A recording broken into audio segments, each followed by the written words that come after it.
Madam ഇതിലെന്തെങ്കിലും പ്രതികരിക്കാനുണ്ടോ? മാഡത്തിന് ഇതിലെന്തെങ്കിലും പ്രതികരിക്കാനുണ്ടോ?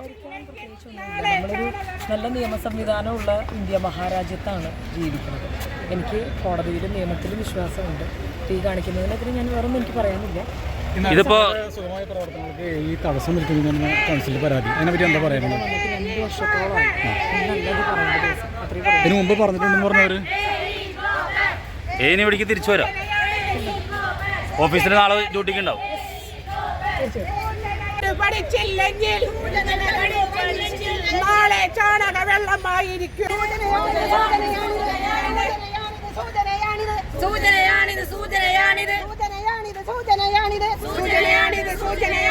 കണ്ടുപഠിച്ചില്ലെങ്കിൽ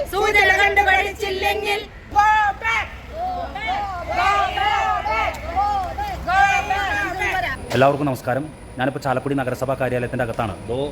അവിടെയാണ് നമ്മുടെ ചാലക്കുടി നഗരസഭാ കൗൺസിൽ സസ്പെൻഡ് ചെയ്യാൻ തീരുമാനമെടുത്ത ചാലക്കുടി നഗരസഭയിലെ അസിസ്റ്റൻറ്റ് എഞ്ചിനീയറുടെ റൂം. ആ റൂമിൻ്റെ മുന്നിലായിരുന്നു ഇന്ന് കാലത്ത് മുതൽ UDFൻ്റെ കൗൺസിലർമാർ ഉപരോധ സമരം നടത്തിയിരുന്നത്. കഴിഞ്ഞ ദിവസം ചാലക്കുടി നഗരസഭാ കൗൺസിൽ ഈ അസിസ്റ്റൻറ്റ് എഞ്ചിനീയറുടെ വികസന വിരുദ്ധമായ നിലപാടുകൾക്കെതിരെ അവരെ സസ്പെൻഡ് ചെയ്യാൻ തീരുമാനമെടുത്തിരുന്നു. ആ തീരുമാനം ഗവൺമെൻറ് ശുപാർശയ്ക്കായിട്ട് അയച്ചിരുന്നു. ഇന്ന് കാലത്ത് ഈ അസിസ്റ്റൻറ്റ് എഞ്ചിനീയർ ഇവിടെ പതിവ് പോലെ ജോലിക്ക് വേണ്ടി അവരുടെ ഈ റൂമിലേക്ക് വരാനായിട്ടുള്ള തയ്യാറെടുപ്പുകളുമായി വന്നപ്പോഴാണ് UDFൻ്റെ കൗൺസിലർമാർ ഇതിൻ്റെ മുന്നിൽ കസേരയിട്ടിരുന്ന് ഉപരോധ സമരം ആരംഭിച്ചത്. അതിനുശേഷം ഈ ഉദ്യോഗസ്ഥ തൊട്ടടുത്തുള്ള എഞ്ചിനീയറിംഗ് സെക്ഷനിലേക്ക് പോയിരുന്ന് അവിടെ ഉപവിഷ്ടനായി അവിടെ ജോലി ആരംഭിച്ചു.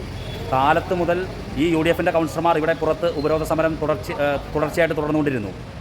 വൈകിട്ട് ഏകദേശം 4-4:30 ആയപ്പോഴാണ് ഒരു പുതിയ ഓർഡർ വന്നത്. ആ ഓർഡർ പ്രകാരം ഈ അസിസ്റ്റൻറ്റ് എഞ്ചിനീയർ ഇരുന്ന റൂം പുതിയ താഴിട്ട് പൂട്ടി അതിൻ്റെ താക്കോൽ സൂപ്രണ്ടിനെ ഏൽപ്പിച്ചു. ഇനി അവർക്ക് അതിലേക്ക് പ്രവേശിക്കാൻ സാധിക്കില്ല. അതിനെ തുടർന്ന് ഓഫീസ് ടൈം കഴിഞ്ഞപ്പോൾ ഈ അസിസ്റ്റൻറ്റ് എഞ്ചിനീയറായിട്ട് ഈ ഉദ്യോഗസ്ഥ പുറത്തേക്ക് ഇറങ്ങിയപ്പോൾ UDFൻ്റെ കൗൺസിലർമാർ ഗോ ബാക്ക് വിളികളും അതിനെ തുടർന്ന് ഇനിയും പാഠം പഠിച്ചില്ലെങ്കിൽ ചാണകവെള്ളം കൊണ്ടുള്ള അനുഭവമായിരിക്കും നിങ്ങൾക്കെന്ന് പറഞ്ഞുകൊണ്ടായിരുന്നു അവരെ പുറത്തേക്ക് ആനയിച്ചത്.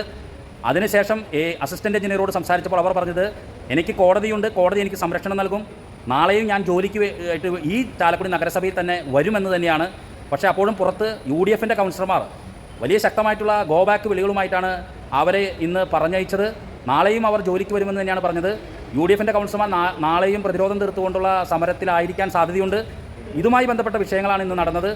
അസിസ്റ്റൻറ്റ് എഞ്ചിനീയർ AE എന്ന ഉദ്യോഗസ്ഥ ചാലക്കുടി നഗരസഭയുടെ ചരിത്രത്തിലില്ലാത്ത അസാധാരണമായ സംഭവങ്ങളാണ് ഇന്ന് ഈ നഗരസഭയ്ക്കകത്തുണ്ടായത്. ചാലക്കുടിയിലെ ജനപ്രതിനിധികൾക്ക് വികസന പ്രവർത്തനങ്ങൾക്ക് തടസ്സമായി നിന്നുകൊണ്ട് ഈ ജനാധിപത്യപരമായി തിരഞ്ഞെടുക്കപ്പെട്ട ജനപ്രതിനിധികൾക്ക് തടസ്സമായി നിന്നുകൊണ്ടാണ് കഴിഞ്ഞ ദിവസം കൗൺസിൽ ഇത്തരം ഒരു തീരുമാനമെടുക്കേണ്ടി വന്നത്. ഈ ഉദ്യോഗസ്ഥ വീണ്ടും ജോലിക്ക് വേണ്ടി ഇവിടെ കയറിയപ്പോഴാണ് ഉപരോധത്തിലിരുന്നത്. ഇപ്പോൾ ഗോ ബാക്ക് വിളികളുമായിട്ടാണ് അവരെ പുറത്തേക്ക് ആനയിച്ചത്.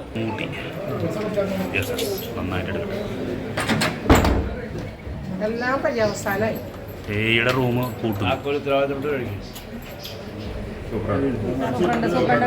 സൂപ്രണ്ട്